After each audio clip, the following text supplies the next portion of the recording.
Jalahalli metro ನಿಲ್ದಾಣಕ್ಕೆ ಹೊಂದಿಕೊಂಡಿರುವಂತಹ metro pillar ಸುತ್ತ ಜನವೋ ಜನ.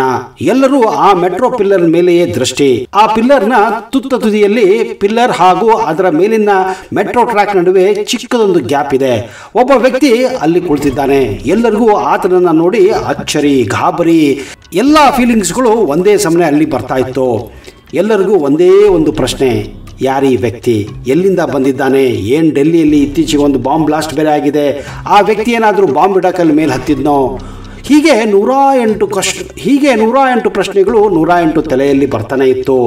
ಅತ್ತ ಎತ್ತರದ ಪಿಲ್ಲರನ್ನು ಆತ ಹತ್ತಿದ್ದಾದ್ರೂ ಹೇಗೆ, ಯಾವಾಗ ಹತ್ತಿ ಅಲ್ಲಿ ಏನು ಮಾಡ್ತಾ ಇದ್ದಾನೆ ಅಂತ ಪ್ರತಿಯೊಬ್ಬರು ಮಾತನಾಡ್ಕೊತಿದ್ದಾರೆ. ಜೊತೆಗೆ ಎಲ್ಲರೂ ಕೂಡ ತಮ್ಮ ಕೈಯಲ್ಲಿದ್ದಂತಹ ಮೊಬೈಲನ್ನು ತೆಗೆದು ವಿಡಿಯೋ ಶೂಟ್ ಮಾಡೋದಂತೂ ಇತ್ತೀಚೆಗೆ ಕಾಮನ್ ಆಗಿ ಹೋಗಿದೆ. ಯಾವುದೇ ವಿಷಯ ತಗೊಳ್ಳಿ, ನಮ್ಮ ಜನ ತಾವು ನೋಡೋದಕ್ಕಿಂತ ಮೊದಲು ಕ್ಯಾಮ್ರಾನ ಆನ್ ಮಾಡಿ ವಿಡಿಯೋನ ಮಾಡೋಕ್ಕೆ ಶುರು ಮಾಡಿಬಿಡ್ತಾರೆ. ಅವರು ಜನ ಸಾಯ್ತಾ ಇರಲಿ, ಅವರು ಕುಣಿದಾಡ್ತಾ ಇರಲಿ, ಅವರು ಊಟ ಮಾಡ್ತಾ ಇರಲಿ, ತಿಂತಾ ಇರಲಿ, ಏನಾದರೂ ಇರಲಿ, ಅಲ್ಲೇನಾದರೂ ಕ್ಯೂರಿಯಾಸಿಟಿ ಅಂತ ಕಂಡು ಬಂದರೆ ಮೊದಲು ಜನ ಮೊಬೈಲನ್ನು ತೆಗೆದು ಶೂಟ್ ಮಾಡೋಕ್ಕೆ ನಿಂತು ಬಿಡ್ತಾರೆ. ಅದೇ ಕೆಲಸ ಇಲ್ಲೂ ಕೂಡ ಆಗಿರೋದು.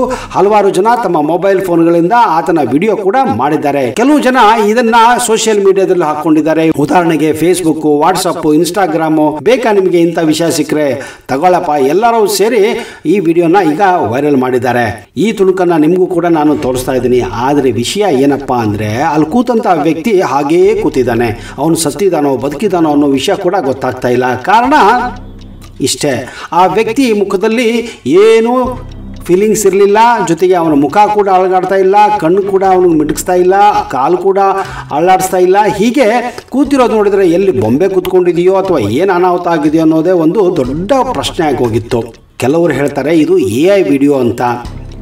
ಹೌದು ಸ್ನೇಹಿತರೆ, ಇವತ್ತು ಏನೋ ಒಂದು ಅಚ್ಚರಿ ವಿಷಯ ಅದಂದರೆ ಅದನ್ನು AI ಅಂತ ಅಂದ್ಬಿಡ್ತೀವಿ ಸರಳವಾಗಿ. ಅದು AI ಬಿಡಪ್ಪ, ಇದು AI ಮಾಡಿದ್ದಾರೆ. ಯಾಕಂದರೆ AI ಅಷ್ಟರ ಮಟ್ಟಿಗೆ ಬೆಳೆದು ನಿಂತಿದೆ. ನಿಜಕ್ಕೂ ಸ್ನೇಹಿತರೆ, ಇದನ್ನು ನಂಬೋದು ಬಿಡೋದು ನಿಮ್ಮ ವಿಮರ್ಶೆಗೆ ಬಿಟ್ಟಿದ್ದು, ನಿಮ್ಮ ತರ್ಕಕ್ಕೆ ಬಿಟ್ಟಿದ್ದು. ಇಂತಹ ಘಟನೆಗಳು ನಮ್ಮ ಬೆಂಗಳೂರಿನಲ್ಲಿ ನಡೀತಾನೆ ಇರುತ್ತೆ. ಜನ ಮರಳು ಜಾತ್ರೆ ಮರಳು ಅನ್ನೋದು ಇಲ್ಲಿ ಖಾತ್ರಿಯಾಗಿ ಹೋಗುತ್ತೆ. ಇನ್ನು ಈ ಸ್ಟೋರಿ ನೋಡಿ.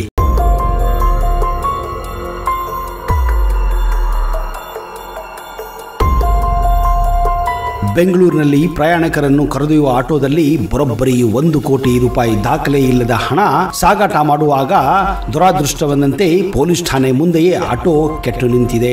ಇನ್ನು ಆಟೋದಲ್ಲಿದ್ದ ಪ್ರಯಾಣಿಕರು ಮತ್ತು ಆಟೋ ಚಾಲಕನ ನಡವಳಿಕೆಯನ್ನು ನೋಡಿದ ಪೊಲೀಸರು ಆಟೋವನ್ನು ಪರಿಶೀಲನೆ ಮಾಡಿದಾಗ ದಾಖಲೆ ಇಲ್ಲದ ಸಾಗುತ್ತಿದ್ದ 1 ಕೋಟಿ ರೂಪಾಯಿ ಹಣ ಸಿಕ್ಕಿದ್ದು ಎಲ್ಲರನ್ನ ದಿಗ್ಭ್ರಾಂತಗೊಳಿಸಿದೆ.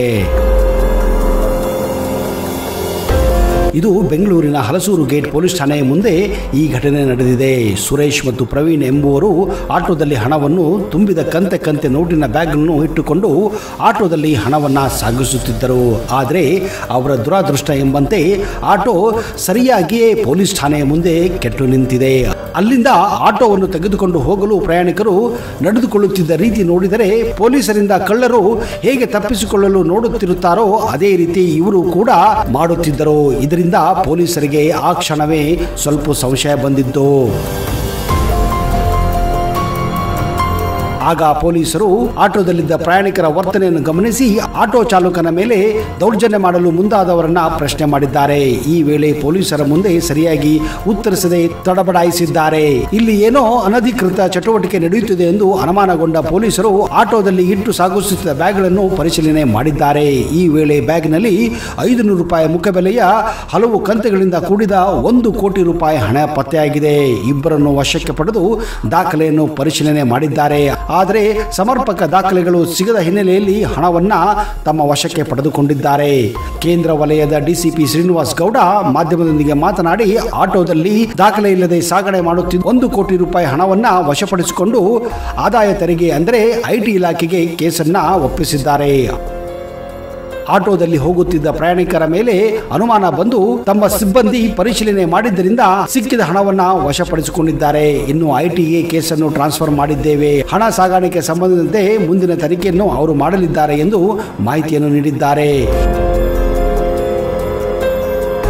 ಸ್ನೇಹಿತರೆ, ನೋಡಿದಿರಾ ಯಾವ ರೀತಿ ಚಿಕ್ಕ ಚಿಕ್ಕ ಆಟೋಗಳಲ್ಲಿ, ಕೈ ಚೀಲಗಳಲ್ಲಿ, ಬ್ಯಾಗುಗಳಲ್ಲಿ, ತರಕಾರಿ ತುಂಬುವ ಬ್ಯಾಗ್ಗಳಲ್ಲಿ ಹಣವನ್ನ ಯಾವ ರೀತಿ ಒಂದು ಕಡೆಯಿಂದ ಇನ್ನೊಂದು ಕಡೆ ಒಯ್ಯುತ್ತಾರೆ ಅಂದರೆ ನೀವು ನಂಬಲೇಬೇಕು. ಇದು ಕೇವಲ ಒಂದು ಉದಾಹರಣೆ. ಇಂತಹ ಹಲವಾರು ಘಟನೆಗಳು ನಮ್ಮ ಭಾರತದಾದ್ಯಂತ ಪ್ರತಿ ದಿನವೂ ನಡೆಯುತ್ತಿದೆ ಅಂದರೆ ನೀವು ನಂಬಲಿಕ್ಕೆ ಸಾಧ್ಯನೇ ಇಲ್ಲ.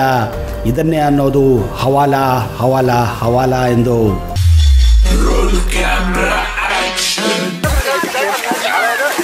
നല്ല റൊമാൻറ്റിക് ആയിട്ട് അത് പിടിക്കാം. വാഴയുടെ തുമ്പത്ത് പിടിച്ചിട്ട് നിങ്ങൾ ഫേസ് ഫേസ് ഒക്കെ നോക്കി നല്ല ചിരിച്ചിരിക്കാം.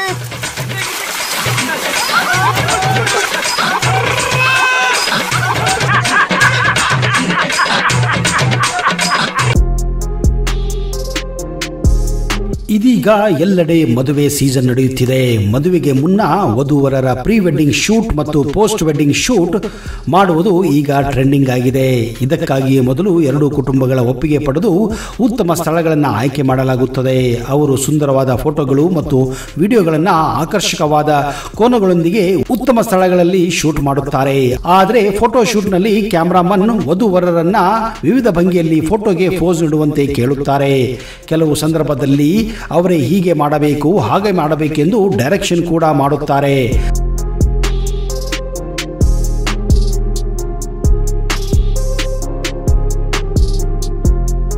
ಆದರೆ ಇತ್ತೀಚೆಗೆ ಒಂದು ತಾಜಾ ಪ್ರಕರಣದಲ್ಲಿ ಇಬ್ಬರು ಕ್ಯಾಮರಾಮನ್ಗಳು ನೂತನ ವಧುವರರಿಗೆ ದೃಶ್ಯವನ್ನ ವಿವರಿಸುತ್ತಿರುವ ಪ್ರೇಮ ದೃಶ್ಯ ಈಗ ಸಾಮಾಜಿಕ ಜಾಲತಾಣದಲ್ಲಿ ಚರ್ಚೆಗೆ ಗ್ರಾಸವಾಗಿದೆ.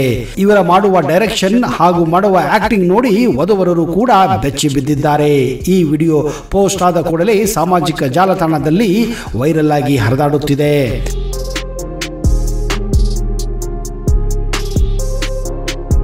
ಸಾಮಾಜಿಕ ಜಾಲತಾಣದಲ್ಲಿ ವೈರಲ್ ಆಗುತ್ತಿರುವ ಈ ವಿಡಿಯೋದಲ್ಲಿ ವಧುವರರು ನದಿಯ ದಡದಲ್ಲಿರುವ ಸುಂದರ ಸ್ಥಳದಲ್ಲಿ ಫೋಟೋ ಶೂಟ್ ಮಾಡಲು ಸಜ್ಜಾಗಿ ನಿಂತಿದ್ದಾರೆ. ವಧು ನೀಲಿ ಬಣ್ಣದ ಗೌನ್ ಧರಿಸಿದ್ದಾಳೆ. ವರ ಕಪ್ಪು ಪ್ಯಾಂಟ್ ಮತ್ತು ಬಿಳಿ ಶರ್ಟ್ ಧರಿಸಿದ್ದಾನೆ. ಅವರು ಕ್ಯಾಮರಾಮನ್ ಜೊತೆ ಪೋಸ್ ಕೊಡುವುದನ್ನ ವಿಡಿಯೋದಲ್ಲಿ ನಾವು ಕಾಣಬಹುದು. ಅವರ ಬಳಿ ಇಬ್ಬರು ಕ್ಯಾಮರಾಮನ್ಗಳು ಕಾಣಿಸಿಕೊಂಡಿದ್ದಾರೆ. ಮುಂದಿನ ದೃಶ್ಯದಲ್ಲಿ ಕ್ಯಾಮರಾಮನ್ಗಳು ಯಾವ ದೃಶ್ಯವನ್ನು ಚಿತ್ರಿಸಬೇಕೆಂದು ತೋರಿಸುತ್ತಿದ್ದಾರೆ. ಅದೊಂದು ತುಂಟ ದೃಶ್ಯವಾಗಿತ್ತು. ಇದನ್ನು ನೋಡಿದ ವಧುವರರು ಕೂಡ ನಾಚಿಕೆ ಪಟ್ಟಿದ್ದಾರೆ. ವಧುವಂತೂ ಸಾಕು ನಿಲ್ಲಿಸೋ ಮಾರಾಯ ಎಂದು ಹುಸಿ ಮುನಿಸಿ ತೋರಿಸಿದ್ದಾಳೆ. 3, 2, 1 ಸ್ಟಾರ್ಟ್.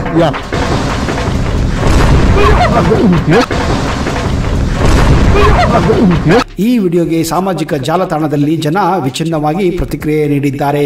ನಿಮಗೆ ಈ ಪ್ರೀ ವೆಡ್ಡಿಂಗ್ ಶೂಟಿಂಗ್ ಹೇಗೆ ಅನಿಸುತ್ತದೆ? ಮಾಡಬೇಕಾ ಮಾಡಬೇಡವಾ ಅನ್ನುವ ಕಮೆಂಟ್ ಅನ್ನ ದಯವಿಟ್ಟು ಕಮೆಂಟ್ ಬಾಕ್ಸ್ ಅಲ್ಲಿ ಹಾಕಿ. ಅಲ್ಲಿಯವರೆಗೆ ಜೈ ಹಿಂದ್, ಜೈ ಕರ್ನಾಟಕ. ನಿಮಗೆಲ್ಲ ಶುಭವಾಗಲಿ.